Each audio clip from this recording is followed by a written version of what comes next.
Fala pessoal, tudo bem? Eu sou o Inesio Marinho Júnior, este é o episódio 69 dos podcasts Jus Federal, em que nós vamos fazer uma análise a respeito das questões jurídicas que giram em torno da decisão do ministro Fachin, que anulou as condenações do ex-presidente Lula no âmbito da Operação Lava Jato em relação às decisões proferidas pela 13ª Vara Federal de Curitiba.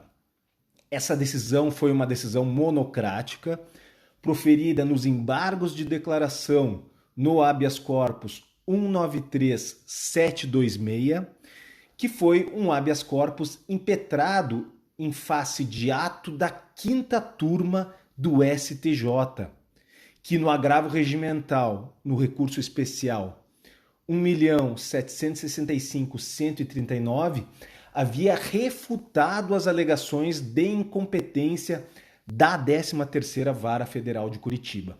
Então vamos primeiramente compreender o que foi essa impetração, em torno de quais questões jurídicas ela estava fundamentada, e vamos compreender o raciocínio desenvolvido pelo ministro Fachin no desenrolar do seu voto. Então, em primeiro lugar, qual é o fundamento da impetração do habeas corpus? A defesa do ex-presidente Lula entendia e manifestou isso em suas petições, que não haveria correlação entre os desvios praticados na Petrobras e o custeio da construção do edifício ou das reformas realizadas no triplex, ou seja, a discussão de fundo envolve o suposto recebimento de propinas por meio desse triplex.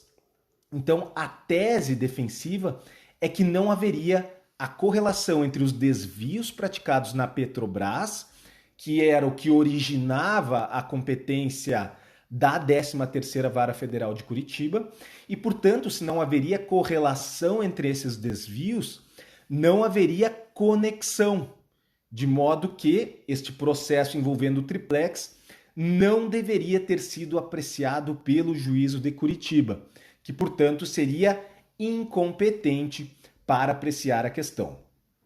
Bom, inicialmente, o ministro Fachin profere um despacho no sentido de levar esta questão ao plenário do Supremo Tribunal Federal. Essa decisão é proferida por ele em 5 de novembro de 2020.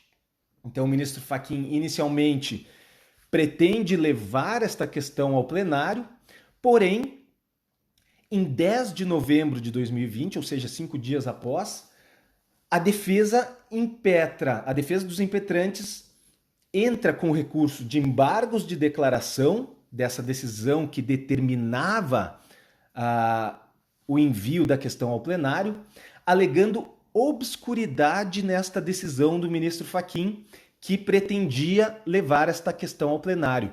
E onde está essa obscuridade? Qual seria esta obscuridade?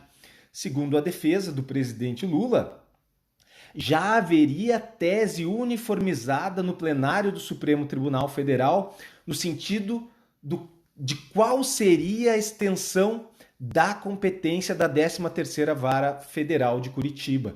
Então, em inúmeros precedentes, o STF já teria delimitado a competência da Vara de Curitiba para as questões envolvendo a Lava Jato e já teria também excluído hipóteses em que não estaria configurada a conexão. Então, a defesa diz, olha, como já há tese uniformizada no plenário do STF, inclusive, esta impetração deste habeas corpus pode ser analisado monocraticamente pelo relator, que simplesmente deve aplicar os precedentes que até então vêm sendo adotados pelo Supremo Tribunal Federal. E então, nessa decisão dos embargos declaratórios do HC 193726, primeiramente o ministro Fachin revoga o despacho que teria afetado essa questão ao plenário. Essa revogação nós encontramos na página 4 do seu voto. Então, primeiro ele revoga esta afetação ao plenário. E a partir daí ele passa então à análise do mérito do habeas corpus, destacando inicialmente a sua competência para apreciar de forma monocrática a questão, e ele invoca então o artigo 192 do Regimento Interno do STF, que atribui ao relator competência para denegar ou conceder a ordem de habeas corpus de pronto, quando a matéria for objeto de jurisprudência consolidada do tribunal. Então esta é a base do ministro Fachin para proferir uma decisão monocrática. O artigo 192 do Regimento Interno autoriza o relator a denegar ou a conceder a ordem de habeas corpus de pronto, quando a matéria for objeto de jurisprudência consolidada do tribunal. E aí então o ministro Fachin passa a destacar que ele aplica então o entendimento majoritário que veio se formando no Supremo Tribunal Federal, na segunda turma e também no pleno, ainda que ele, ministro Fachin, tenha ficado vencido em quase todos esses entendimentos. Então ele diz, olha, eu tinha um determinado entendimento em relação à extensão da competência da 13ª Vara Federal de Curitiba. Eu entendia que ela era competente para todos esses casos conexos que foram apreciados pelo Supremo Tribunal Federal.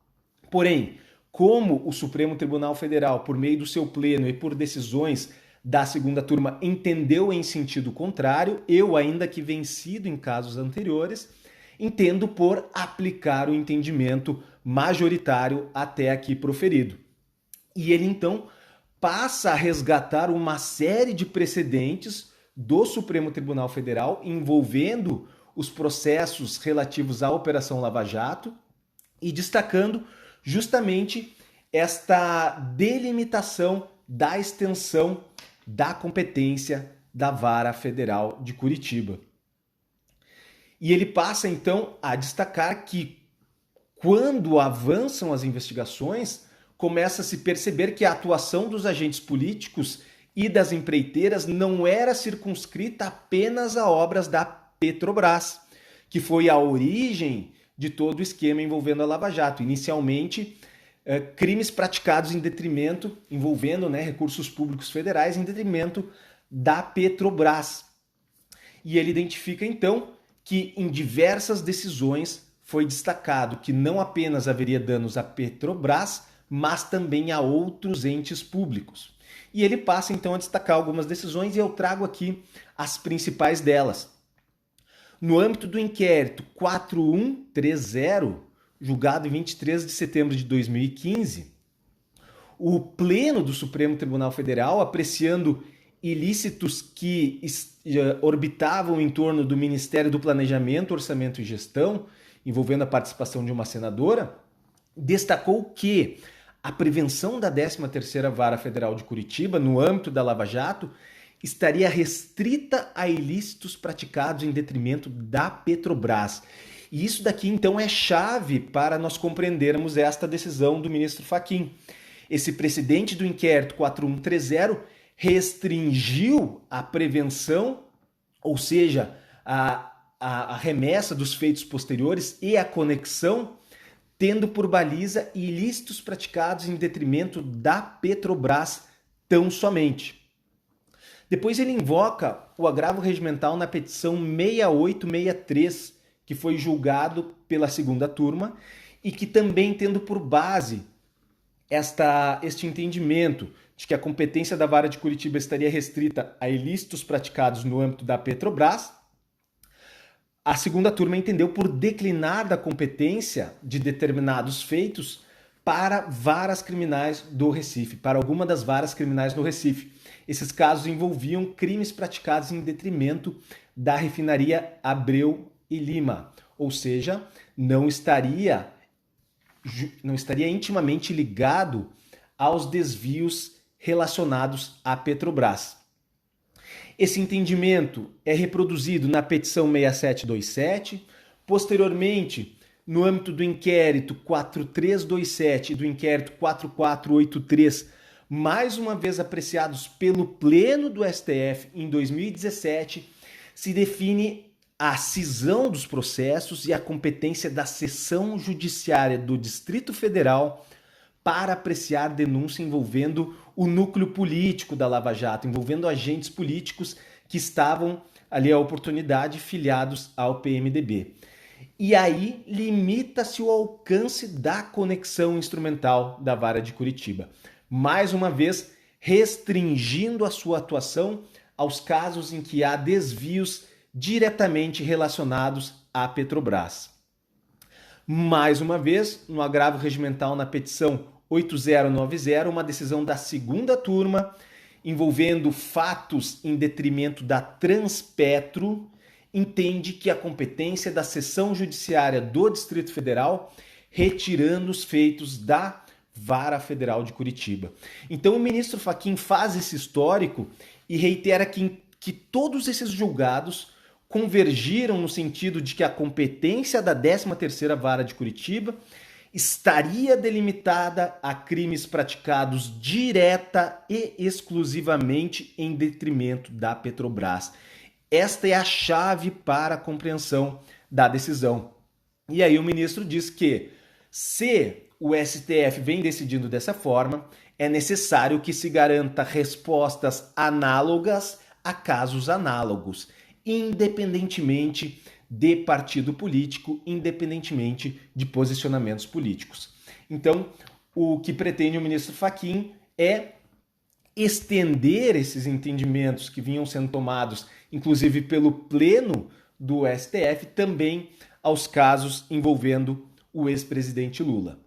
E ele passa, então, a fazer uma análise a respeito da imputação ao ex-presidente Lula, que destaca que a denúncia era no sentido de que a atuação do Lula foi no sentido de viabilizar a nomeação e manutenção de agentes que aderiram aos propósitos ilícitos do grupo criminoso em cargos estratégicos do governo federal, porém não restritos à Petrobras, mas sim a diversos órgãos estratégicos do governo federal. E por isso não estaria configurada a conexão entre os processos envolvendo o ex-presidente Lula e aqueles processos originários em que havia dano direto e exclusivo à Petrobras, que justificou lá na origem a competência da 13ª Vara Federal de Curitiba. Então, o ministro Fachin monocraticamente reconhece a incompetência da 13ª Vara Federal neste processo do triplex e determina a anulação dos atos decisórios. Anulação dos atos decisórios, estendendo objetivamente os fundamentos dessa decisão às demais ações em que o Lula foi réu perante a 13ª Vara Federal de Curitiba.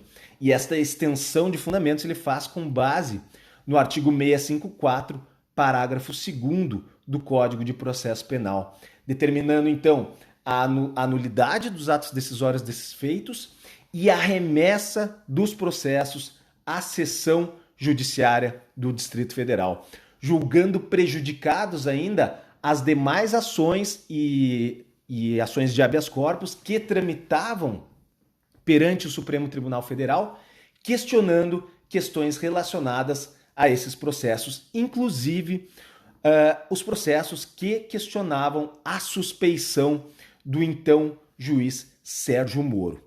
Portanto, pessoal, essa é uma decisão monocrática, é uma decisão que cabe recurso. É possível que a Procuradoria-Geral da República ainda interponha um recurso dessa decisão, isso será reapreciado de forma colegiada, mas vamos então pontuar alguns efeitos dessa decisão do que temos até aqui, considerando o nosso ordenamento jurídico e considerando alguns precedentes do Supremo Tribunal Federal e também reproduzidos pelo STJ. Em primeiro lugar, o artigo 567 do CPP diz que a incompetência do juízo anula somente os atos decisórios, devendo o processo, quando for declarada nulidade, ser remetido ao juízo competente. Então foi isso que fez o ministro Fachin.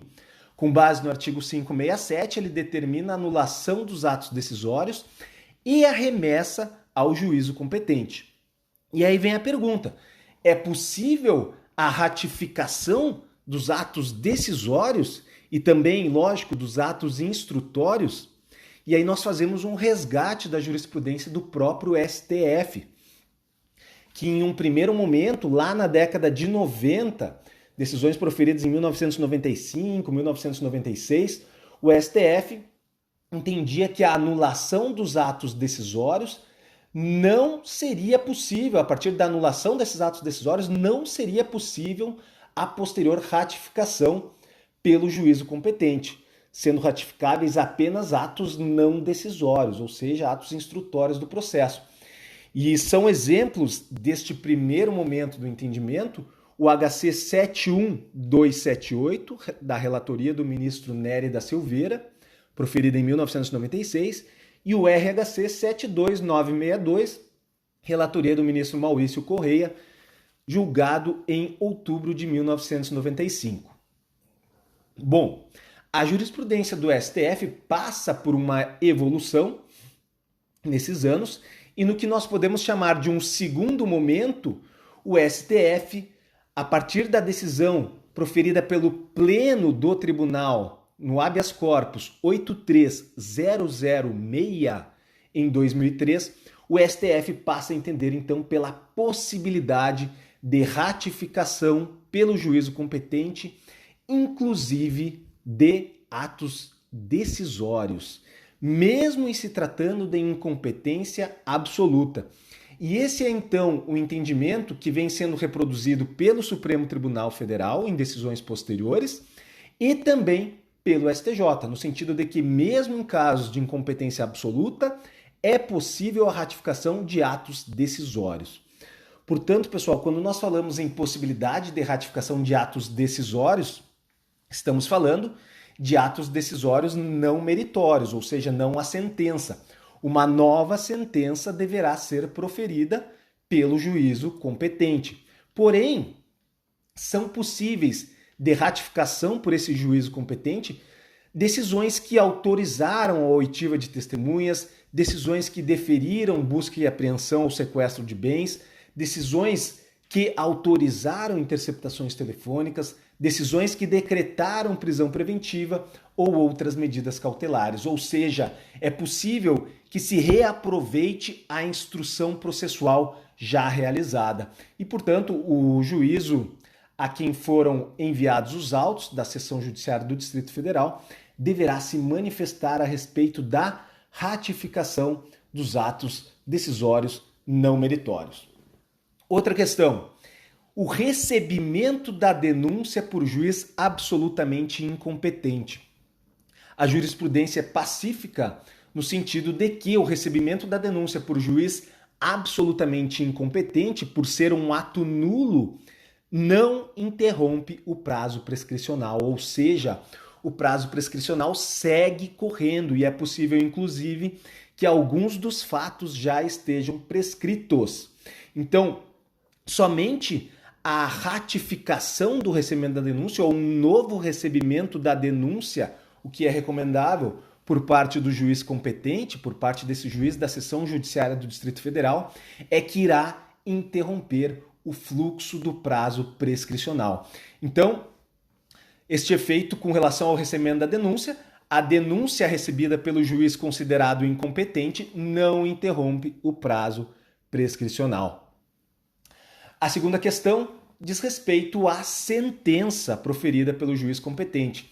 Esta sentença, ela é declarada nula e, ao ser declarada nula, será proferida uma nova sentença perante o juízo declarado competente. Mas aí há uma outra questão trazida pela doutrina e reafirmada pela jurisprudência, que é a limitação à reformatio impégios indireta, ou seja, esta nova sentença que vier a ser proferida não poderá ser mais gravosa do que a sentença já proferida pelo juízo da 13ª Vara Federal de Curitiba. Este é o chamado efeito prodrômico da sentença penal, efeito prodrômico da sentença penal, ou seja, a nova sentença fica limitada aos parâmetros de pena fixadas pelo juízo que foi declarado incompetente. Pessoal, com isso eu encerro essa análise jurídica da decisão do ministro Fachin e dos efeitos jurídicos dessa decisão. O tema é polêmico, nós aqui não fizemos nenhuma consideração de ordem política. Vamos seguir acompanhando os desdobramentos dessa decisão. Certamente haverá recursos ou haverá outras decisões que vão complementar o quadro fático envolvendo essa questão aqui analisada. Então acompanhem na sequência aqui nas redes do Justiça Federal, nós certamente analisaremos o que vier a ser decidido. Agradeço mais uma vez pela audiência de vocês, deixo aqui o meu abraço e até uma próxima.